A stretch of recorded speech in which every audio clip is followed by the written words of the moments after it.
بسم اللہ الرحمن الرحیم۔ اپنی بڑائی اور تکبر سے دور رہو، یہ کبرائی پروردگار کی رد ہیں، اور جو اس میں خدا سے مقابلہ کرے گا وہ اس سے روز قیامت ذلیل کر دے گا۔ خبردار، ایک دوسرے پر ظلم مت کرنا، یہ نیک بندوں کا طریقہ نہیں۔ جو بند کسی بھی ظلم کرے گا اس پر مظلوم خود اس کا گردن پر ہوگا۔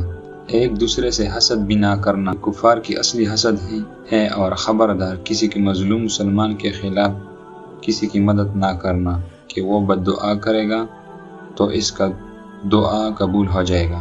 کسی مسلمان پر غربت میں دباؤ ہرگز مت ڈالو کہ اگر تمہارے کوئی حق ہے تو زبردستی وصول کرو۔ دور رہو، جو معصیت کا ارتکاب کرتا ہے وہ اپنے ہی ساتھ برائی کرتا ہے، اور اچائی اور برائی کے درمیان کوئی تیسری قسم نہیں۔ اچائی کرنے والوں کے لیے پروردگار کی یہی جنت ہے، اور برائی کرنے والوں کے لیے جہنم ہے۔ لہذا احتیاط پر عمل کرو اور دور رہو۔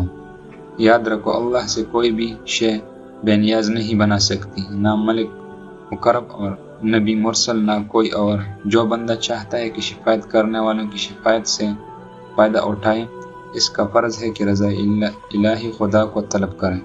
اللہ سے عافیت کا سوال کرو اور اس کو تلاش کرتے رہو، اور کوئی قوت طاقت اس کا علاوہ نہیں۔ اپنے نفس کی بلاؤں کی برداشت کرنے پر آمادہ کرو۔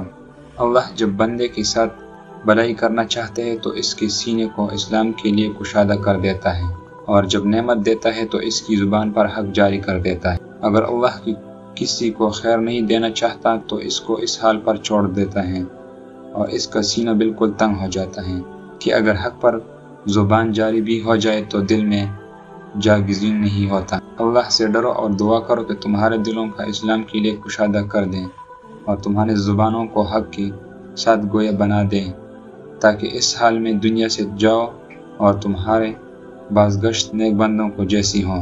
نظر کمزور ہو تو صبح سویرے سبز گھاس کو 10 منٹ تک ایک ہفتہ بینائی میں تیز ہو جائے گی۔ اللہ کی طاقت کے علاوہ کوئی طاقت نہیں، اور سارے حمد اس رب العالمین کے لیے ہیں۔ جو بندہ یہ چاہتا ہے کہ اللہ اس سے محبت کرے تو اس کا یہ فرض ہے کہ اللہ کی اطاعت کرے اور بزرگوں کی احترام کرے۔